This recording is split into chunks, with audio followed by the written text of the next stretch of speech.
Hawk Beyond 2040, and welcome to a very special edition of the Progressive Rock and Metal album review series.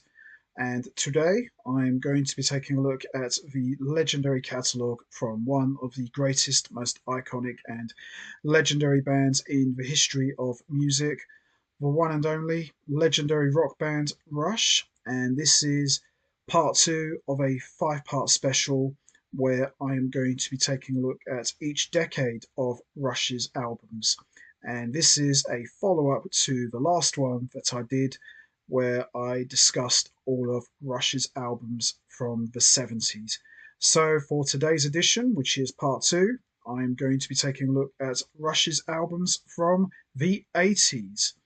Now, the 70s was a very interesting time for Rush. They formed in 1968 by longtime school friends Geddy and Alex Lifeson, recruited original drummer John Rutsey, which became Rush, recorded their self-titled debut album. John Rutsey was let go due to health issues, and drummer Neil Peart came on board, and the rest is history.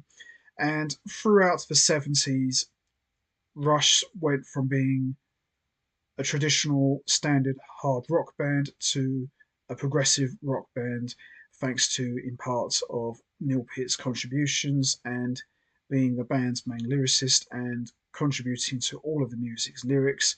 And by 1976, Rush became a huge band worldwide thanks to their breakthrough recording 2112.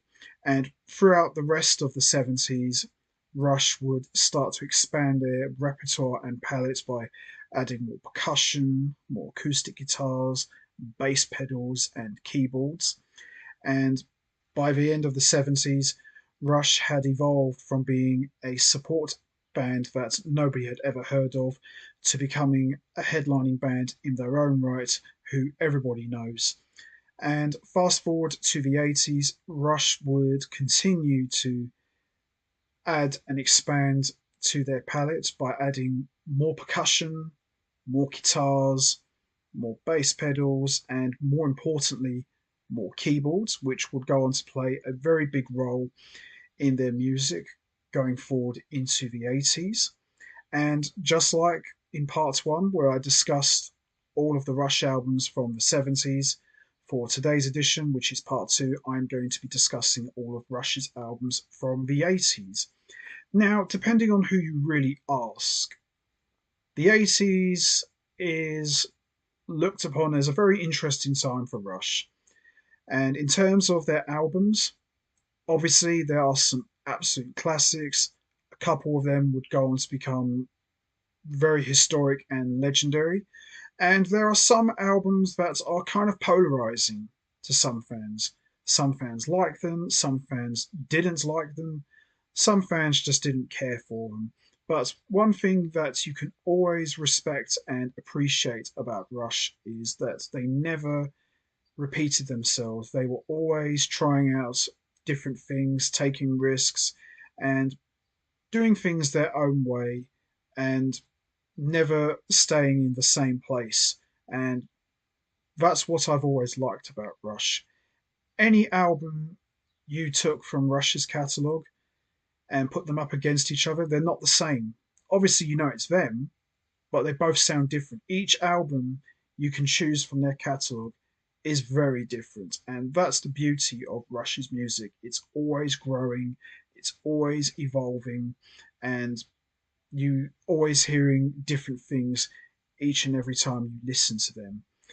So I'm going to be taking a look at Rush's albums from the 80s, and as always, I will be talking about each album individually, and I'll be choosing which one I think is the best one. Not an easy challenge. I think some of their best music came from the 80s. Obviously, where they made their name was the mid 70s all the way up to the early 80s, which that period is looked upon by Rush fans as the golden age for the band. But I feel in the 80s catalogue, there's some good stuff. Obviously, there are some albums that are better than others, but one thing about the 80s catalogue of Rush is there's always some good hidden gems there. Even there's an album you might think, you know what, I don't really care for this album that much, but there's some really good tracks on this one. I don't mind this one. So, as you go through the 80s catalogue, Rush is really changing a lot and constantly experimenting with different things and taking risks. So, we're going to start with the first album, which came out in 1980, and it's looked upon as one of the band's greatest albums ever. And this one is called Permanent Waves. So, the beginning of the 80s, Rush were still kind of in that progressive rock realm and pretty much carrying on from where they left off from Hemispheres, Farewell to Kings, and 2112. But you can clearly see here that the band were heading in a different direction. Gone were the long form epic pieces that dominated their last couple of albums. Rush this time opted to go in a different direction. They went with more song oriented numbers and more shorter songs, but there's still a couple of epic numbers where you could hear them and say, you know what, that's Rush right there. That's the band I know. So they've gone from 20-minute plus pieces to more 4 to 5 minutes numbers, but there's still a couple of long tracks here on Permanent Waves. What more can you say about Permanent Waves that hasn't been said already? It's one of the band's greatest albums ever made, and it's an absolute classic. The band here by 1980 have never sounded better than they do here, and it's an absolute masterpiece. So let's have a look, shall we?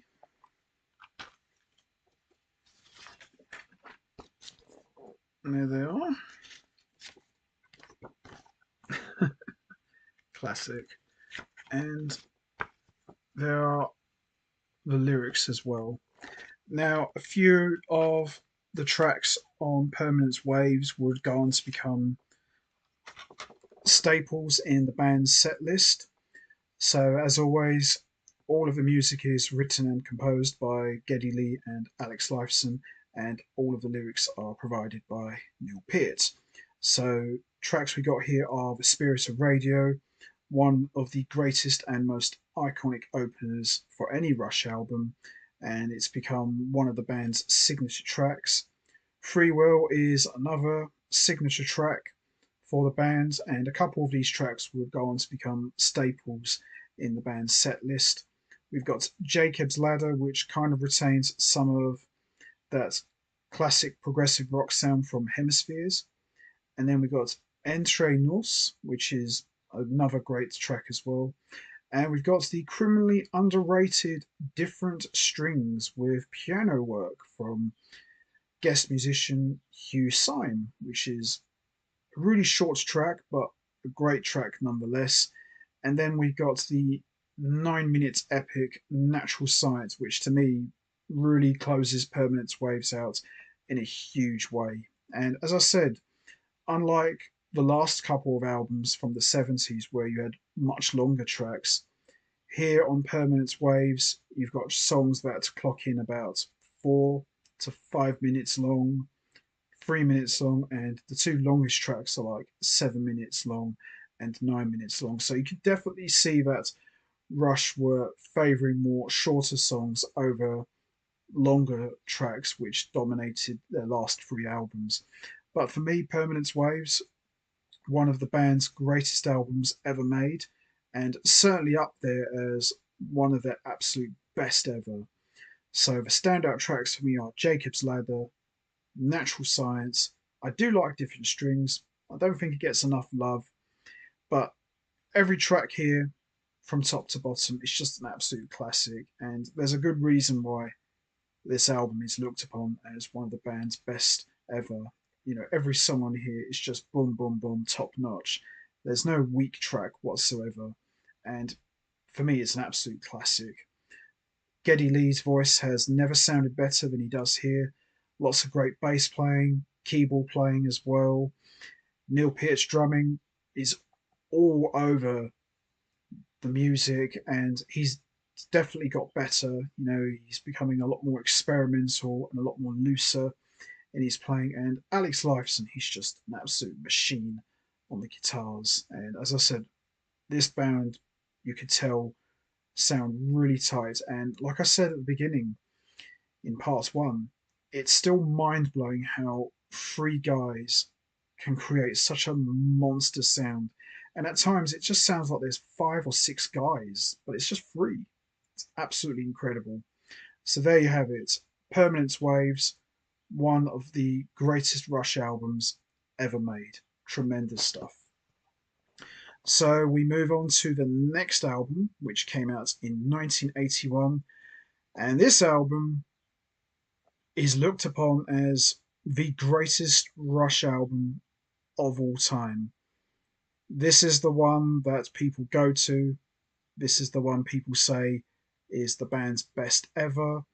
When you think of Rush, you think of this album, and this album gets talked about a lot and has been praised a lot. It's beloved, and with good reason. And this album doesn't need an introduction whatsoever. The next one is Moving Pictures. Now, 2112, I said, was the band's breakthrough album, where they pretty much said, we're not going to listen to anyone, we're going to make the kind of album we want to make, and boom, the rest is history. Moving Pictures, for me, I would say, cemented Rush as a legendary band. This is where the band really built their name and got themselves over. 2112, I would say, kicked things off. It was their breakthrough album, but I would go on to say that Moving Pictures was the one that really cemented Rush as one of the greatest bands of all time and definitely opened the door to a much bigger and worldwide audience. And you kind of got the sense that with Moving Pictures, this was the album that Rush wanted to make from day one. And Moving Pictures, you can kind of look at this as a sequel slash continuation of Permanent Waves, but just taking things to the next level. And every song on Moving Pictures is excellent. There's no weak track whatsoever. Some of these tracks would go on to become classics and remain staples in the band's setlist for the rest of their existence. The production is excellent. Mega props to Terry Brown. Everybody in the band is on top form. Geddy Lee is on fire, both vocally and musically. He's just popping it on the bass, the keyboards, and his singing has never sounded better than he does here. Neil Peart's drumming is just massive, crisp, and clear. He's just all over the music. And Alex Lifeson, he's just on shredding form with burning guitar playing. And everybody in the band is just on peak form. And if you were to ask someone which album from Rush would you say was the band at their peak, they will tell you this one, Moving Pictures. As I said earlier, that you kind of get the sense that this is the album that the band wanted to make. And it's got everything you want for a Rush album. It's got influences of new wave, it's got little influences of reggae, it's still got some progressive rock elements, it's got everything you want in a Rush album. And that's the beauty of Rush. They can take so many different influences and different styles and make it their own, but still sound very much like Rush that we know. So let's have a look, shall we? It's an iconic picture and an iconic album cover. There we go. That is such a legendary picture of the guys. And then we've got the lyrics as well. So, just like Permanent Waves, there are some short songs, and we've got one epic song as well. So, we've got Tom Sawyer. What more can you say? One of the greatest Rush songs ever made, and one of the band's signature tracks. Red Barchetta, another classic. YYZ, probably the greatest Rush instrumental of all time. Limelight, another great song as well. The Camera Eye, which is 11 minutes long, probably my favourite track of the entire album. It's just classic Rush, lots of keyboards, lots of guitar playing. It's all there. Witch Hunt's probably the darkest track of Moving Pictures. Really gives you goosebumps when you get to the keyboard section towards the end. It just really makes the hair on your arms stand up.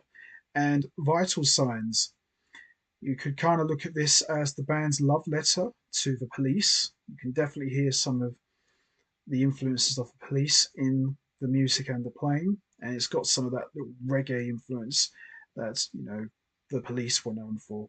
But every song on Moving Pictures, from top to bottom, is just excellent. It really is probably the band's greatest album, and it's one of my all-time favorites from Rush. This is the band that pretty much got everybody into Rush. If you ask anyone what was the album that got you into this band, they'll say Moving Pictures. And if you ask someone which album would you say was the band's greatest, they'll say this one. This album really helped put Rush on the map, and I got to see Rush perform this album in their entirety for their 30th anniversary, and it was one of the greatest things I've ever seen a band do, play their whole classic album in its entirety from start to finish. And the highlight for me was the band playing The Camera Eye. It was just absolutely excellent. It was one of those things that I always wanted to hear played live, and my wish came true, and it was so good. So, standout tracks for me, it's all of them, obviously, but if I had to choose, it's definitely YYZ, The Camera Eye, Witch Hunt, and Vital Signs. But every song on here is just excellent. And wow, what more can you say that hasn't been said already? It's quite possibly the band's greatest album ever made, and definitely their finest hour as a band. So there you have it. Moving Pictures, quite possibly the greatest Rush album ever made. Period. Enough said. Love it. So we move on to the next album, which came out in 1982, and this one is called Signals. So after Permanent Waves and Moving Pictures, which saw the band cement themselves as one of the greatest of all time, which brought them a much bigger and worldwide audience, the band, rather than go and make Moving Pictures Part 2, they decided to go in a different direction, and change was definitely in the air as more keyboards would be added to the sound of the band, and the guitars would kind of take a backseat in the music. Whereas with classic Rush, you would normally hear traditionally a lead guitar solo. In its place would be a lead keyboard solo, but the guitar's role in Rush would take on a more textural colouring sort of role, where it would add more chordal and more layers and colours to the music, but there's still burning guitar playing from Alex Lifeson. But you kind of get the sense with Signals that the guitar playing was, I wouldn't say non existent, but it was a lot more toned down and diluted. Because if you look back at the Rush albums of the 70s, even though they were adding keyboards, the guitars were still a very dominant part of the music. But when you fast forward to the 80s, especially when you get to 82, guitars would slowly start to shift away from the sound, and the keyboards would start to take on a more prominent and dominant role in the material. But that's not to say that Alex Lifeson isn't a presence on this album. You can still hear him, but maybe not as much as you would have done on, say, like A Farewell to Kings or Hemispheres or even 2112. He still has a big say, but he just kind of takes more of a backseat in the music. So let's have a look, shall we?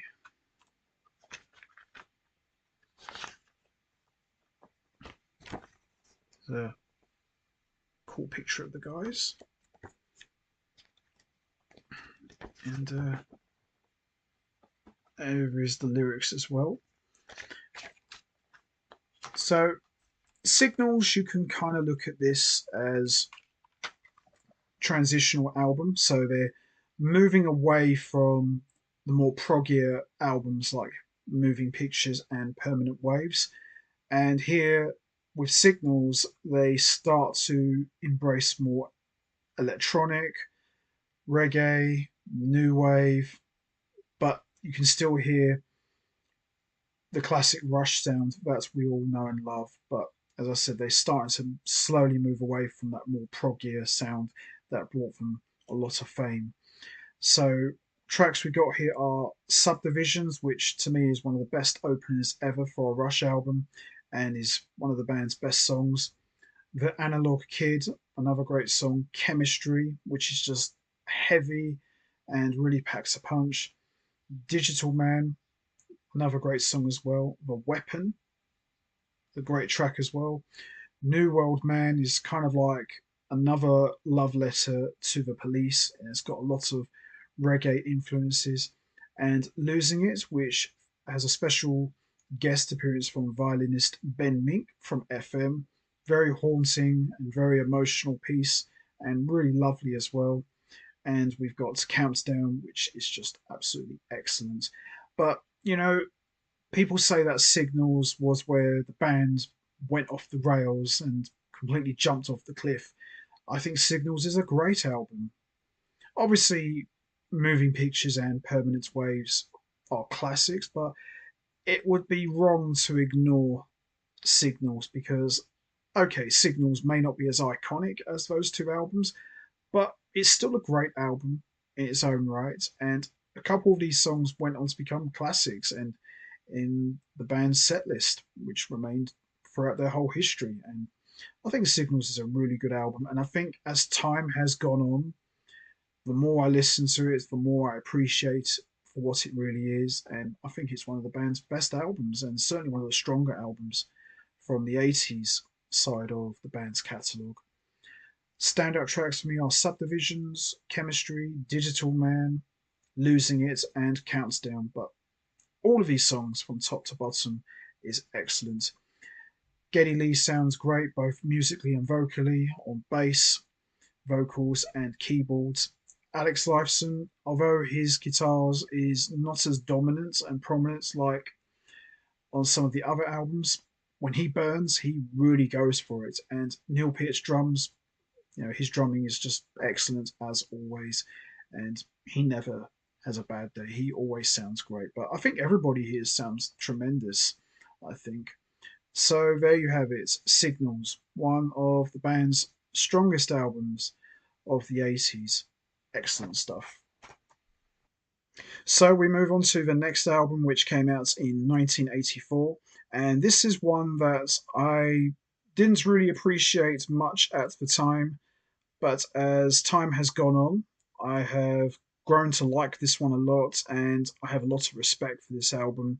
And I think it's a really good, strong album from Rush.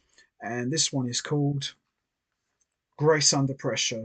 So, Signals was the band transitioning from the more progressive rock influenced of Moving Pictures and Permanent Waves. Grace Under Pressure marked the beginning of the band fully embracing technology. So Neil Peart was moving away from traditional percussive instruments in favor of an electronic drum kit. The keyboards had become much more prominent, and the guitars are more prominent in this album than they were on Signals, but they take on a much more textural role and add a lot of colouring to the music. But I think this album is really good. I think there's some very strong material, and it's one of those albums, as I said earlier, I didn't really appreciate it at the time. But the more I listen to it, the more I think to myself, yeah, this one is actually a really good one. I think this one was very strong and holds up very well and still sounds as fresh as it did the day it was made. And I think it's a really good album. So let's have a look, shall we? I like their hairstyles there, and it's a really cool. album cover here as well. And there are the lyrics as well. So this was a band more or less embracing all of the technology that was available at the time. And the music here is a lot more electronic driven than Signals. Signals still maintained a lot of that classic Rush sound from Moving Pictures, but just taking things up another gear. With Grace Under Pressure, it's a lot more song oriented, but still very enjoyable and commercially very accessible as well. And I think this is a very good album. The keyboards are a lot more dominant than the bass, but there's still plenty of good bass work there, and there's still plenty of burning guitar playing on this album as well. And as always, traditionally with all Rush albums, all of the music is written and composed by Geddy Lee and Alex Lifeson, and all of the lyrics, of course, provided by Neil Peart. Excellent stuff here. So tracks we got here are Distant Early Warning, great opener, After Image, another great track, and probably the most keyboard driven track of the entire album. There's very little bass playing on this track, but it's still really good. Red Sector a very dark track, but a really good song as well. This song I think sounds better live than it does in the studio, but it's still good. The Enemy Within, probably the darkest track of the entire album, but really packs a punch. The Body Electric, another great song. Kid Gloves, a great track as well. Red Lenses is probably the most experimental track of the entire album. Lots of electronic drums and lots of bass popping and lots of shredding guitar playing. As I said, it's kind of like the band's improvisational track. You know, it's a really good track where everybody really stretches their stuff out. And Between the Wheels, it's just sheer badassery with burning guitar playing from Alex Lifeson. And Geddy Lee, he just has a huge presence on the album. Great vocals, great bass playing, and excellent keyboard playing. Neil Peart is a machine all over the music with his electronic drums and his traditional drum kit. And Alex Lifeson, his guitar playing on this album is much more prominent than it was on Signals. He's just all over the music and just really burns it up. And I think Grace Under Pressure, as I said earlier, is a really good, strong album and probably one of the standout albums of the 80s. So standout tracks for me are After Image, Red Sector A, The Enemy Within, Kid Gloves, and Red Lenses. But I think every song on Grace Under Pressure is excellent. I think this is one of the band's strongest albums. And this definitely says to everyone that this is a band that are still going forward.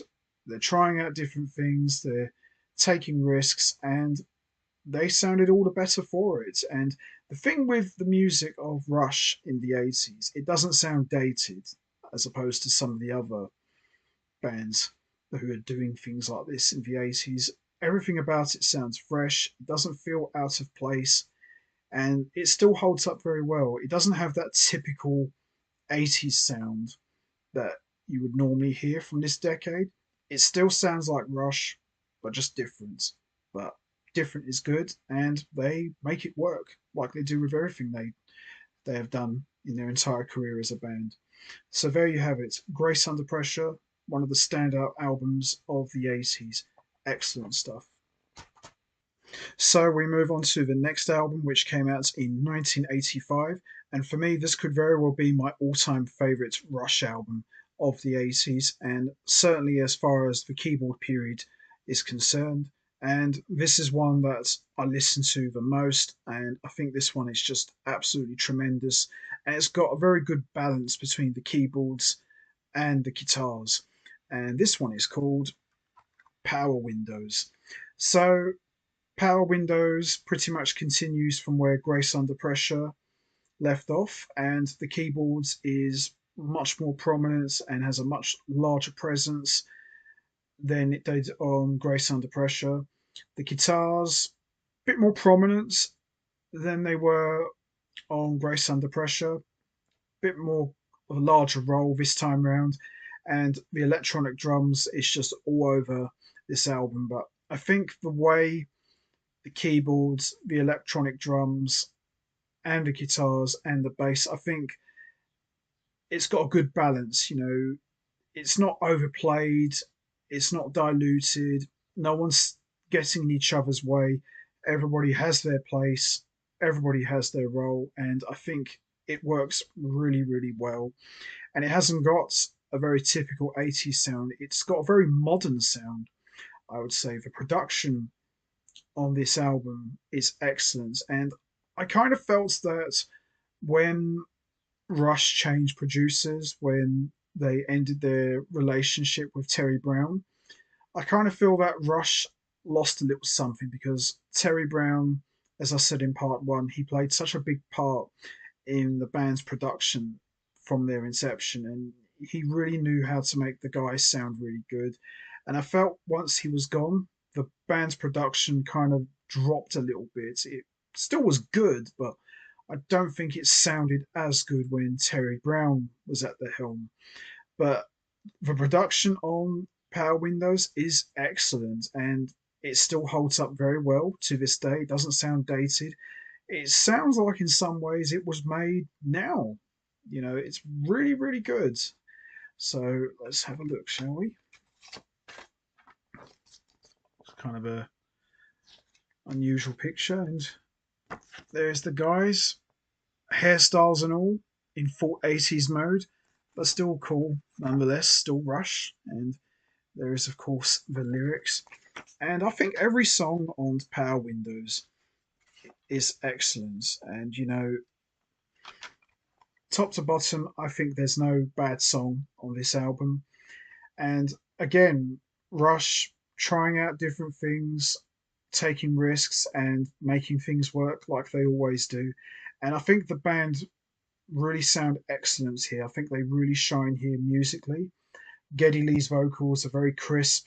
He's got a much more relaxed approach in his singing as opposed to the loud screeching that he was doing in the 70s.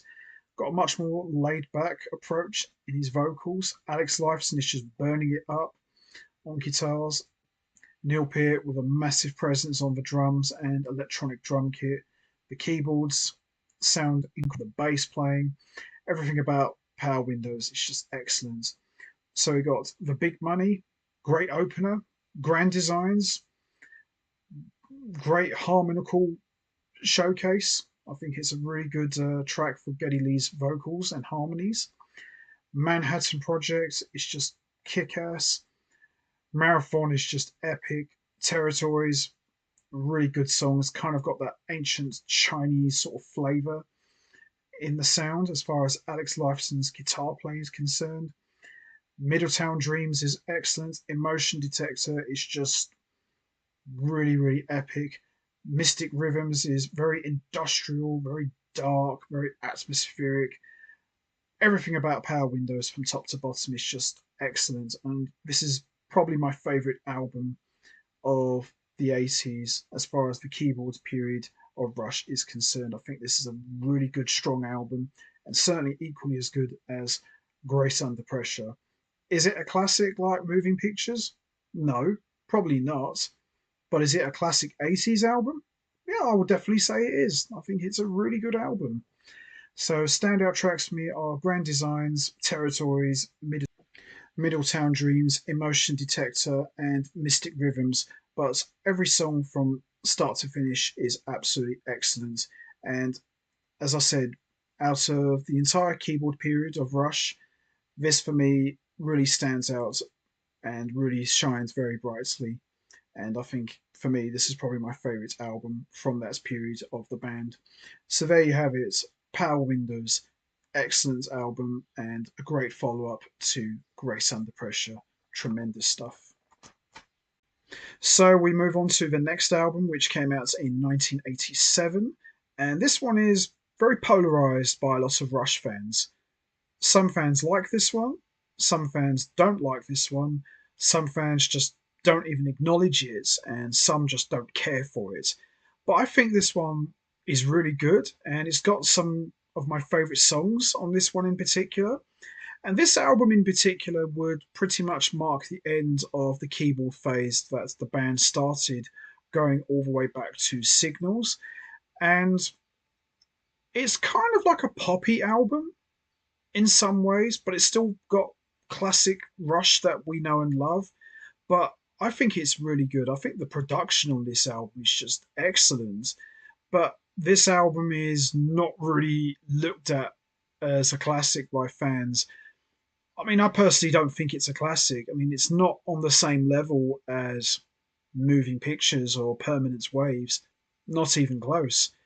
Would I say this album is as good as Grace Under Pressure or Power Windows? Probably not. Does it sit up there with Signals? I suppose it does in some ways, but I still say Signals is slightly better. But I think with Rush, you could hear in the music that this is kind of like, okay, this is the last time we're probably going to do this kind of album, and then we'll figure out what we're going to do next. But I think this is a really good album, and I think some of the songs on this album in particular sound better live than they do in the studio. And the one that I'm talking about is Hold Your Fire. Yeah, I know a lot of fans don't like this one, but I like this one. I think this one's really good. And as I said, this kind of like marked the end of the whole keyboard phase that started all the way back with Signals. But I think it's a really good sounding album, very modern, and doesn't really have a typical 80s sound. It's got influences of Asian, it's got some pop influences, it's got some hard rock influences, but it's still very much Rush. Very much Rush indeed, and it's got some atmospheric flavors to it as well. And personally, I think Hold Your Fire is a lot better than what you would give it credit for. Is it a classic Rush album? Probably not. Is it a good album? Absolutely. So let's have a look. Alex Lifeson's mullet, absolutely funny. It's kind of like an iconic picture, I would say. And then we have the lyrics. Music written and composed by Geddy Lee and Alex Lifeson, and lyrics, of course, provided as always by Neil Peart. So it's got a very poppy flavour to it. Some of it is a bit AOR-ish, but I think it's a really good sounding album, and production-wise, it's excellent. So tracks we got here are Force 10, great opener, Time Stands Still with a guest appearance from Amy Mann, a really good song, one of my favourites. Open Secrets is another great track with burning guitar playing from Alex Lifeson and big, massive wall of synths from Geddy Lee. Second Nature, that's a pretty good track. Prime Mover is a great track. Lock and Key is just tremendous. Mission, one of my favourite Rush songs and one of the greatest Alex Lifeson guitar solos you will ever hear. He just sounds like a badass on it, and he's just playing with his soul, until there's nothing left. It's really good. Turn the Page is great. Tysan, yeah, I know it's not really one of Rush's strongest tracks, but I think it's all right. I think it's not a bad track. Again, Rush trying out different things. Some work, some don't. Does this work? Probably not, but it's not a bad track. I think it's okay. And High Water, another great song as well. But I think Hold Your Fire is a lot better than you give it credit for. There's some great tracks on here, but I wouldn't say this is one of Rush's best, but it's still a good, solid album, in my opinion. So, standout tracks for me are Force 10, Time Stands Still, Open Secrets, Lock and Key, Mission, Turn the Page. But a really good, solid album. As I said, not one of Rush's best albums, but still a good, solid album nonetheless. And as I said, this will pretty much mark the end of the keyboard phase of the band as they will return more to their hard rock roots from the earlier albums, but with a more modern take. So there you have it. Hold Your Fire. probably the most polarizing album of the entire Rush catalogue. But for me, a good solid album. Excellent stuff. So we move on to the next album, which came out in 1989. And this album doesn't really get talked about at all, doesn't really get much fanfare or love, but I think it's a decent album in my opinion. And this one is Presto. So this would be the last album that Rush would put out for the 80s, and I think it's a good album. I think it's very underrated. I think it's got a lot of good songs. It's got a much more mellow, laid back, song oriented approach. It's not as hard hitting as some of the earlier albums of the 80s, but this definitely sees the band once again in transition mode. So they're kind of like phasing out the keyboards and favoring more the guitars. So this is going more back to the guitar driven sound of the band that we heard on earlier Rush albums, but in a more modern direction. And Alex Lifeson has a very big presence on this album. Lots of great guitar playing from Lifeson, great bass playing and vocals from Geddy Lee. There's still keyboards in there, but it's not as dominant as some of the other albums during the 80s. Neil Peart is going more in the traditional way of playing the drums. There's still electronic drums, but it's used more for sounds rather than just an extra instrument. But I think Presto is a really good album, and I don't think it gets enough credit. I think there's some really good songs, and the material on here is very enjoyable, in my opinion. So, music written and composed, as always, by Geddy Lee and Alex Lifeson, and lyrics provided by Neil Peart. So, let's have a look, shall we?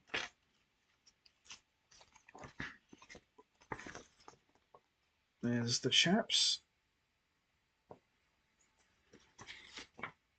And there is the lyrics, as you can see. But as I said, I think it's a good solid album. A bit more laid back than some of their earlier stuff, but a really good solid album nonetheless. So tracks we got here is Show Don't Tell, Chain Lightning, The Pass, War Paint, Scars, Presto, Superconductor, Anagram, Red Tide, Hand Over Fist, and Available Light. And personally, I think all of the songs are really good. I think they're very enjoyable, much more laid back and a lot more atmospheric compared to some of the other Rush albums. But I think it's a very good album, in my opinion. So, standout tracks for me are Show Don't Tell, Chain Lightning, The Pass, War Paint, Scars, and Presto, and Superconductor, and Hand Over Fist. It's quite a long album, I think. There's 11 songs in total, but I personally think this was a very good album. And, you know, it is a little bit soft in some places, but I still think this is a very good, solid album, in my opinion. So there you have it, Presto, the final album of the 80s, and kind of goes out on a more quieter note, but still a great album nonetheless. And once again, Rush are transitioning away from the keyboards and heading into a more modern hard rock type of sounding as they venture into the 90s. But Presto, a great album, in my opinion. So there you have it, Presto. Excellent stuff. So, which Rush album do I think is the best one? Well, I think all of them are pretty good in their own way. Some are better than others, of course. But I think we all know which album is the best Rush album of the 80s. Power Windows is my all time favourite. I have a few favourites in the 80s side of the Rush catalogue. But for me, it goes without saying that the best Rush album ever of the 80s is, without a doubt, Moving Pictures. I think this was where the band really hit their stride really hit their peak and they were really on top form and just blowing on all cylinders. It started with Permanent Waves, and I think by Moving Pictures, they just pretty much became the band that we all know and love. And for me, this was the band's ultimate masterpiece. I think this is the greatest Rush album ever made. Certainly the best album of the 80s, but wow, what a kick ass album. And this is definitely one of those albums that you would have on your desert island. I think it's just an excellent album and definitely up there as one of the greatest albums ever made in the history of music. And for me, this was where Rush really became Rush. As I said at the beginning, 2112 was the album that broke them. That was their breakthrough album. But Moving Pictures for me cemented them as one of the true legendary bands of all time. So there you have it. Moving Pictures, for me, not only the best Rush album ever, but the greatest Rush album of all time. Love this one so much. So that's going to be it from me. I'm going to wrap this up now. What's your favourite Rush album from the 80s? Is it Permanent Waves, Moving Pictures, Signals, Grace Under Pressure, Power Windows, Hold Your Fire, or Presto? There's no right or wrong answer. We all have our favourite albums. You know what to do, guys. Hit the like button, hit the subscribe button, leave your thoughts and comments down below, and I will see all of you next time for another edition of the Progressive Rock and Metal album review series, where I will return with part 3 of the 5-part Rush special, where I will be discussing all of the Rush albums from the 90s. So make sure you don't miss that. So until then, take care, everybody, and stay safe. And once again, as always, much appreciated. Thanks for listening.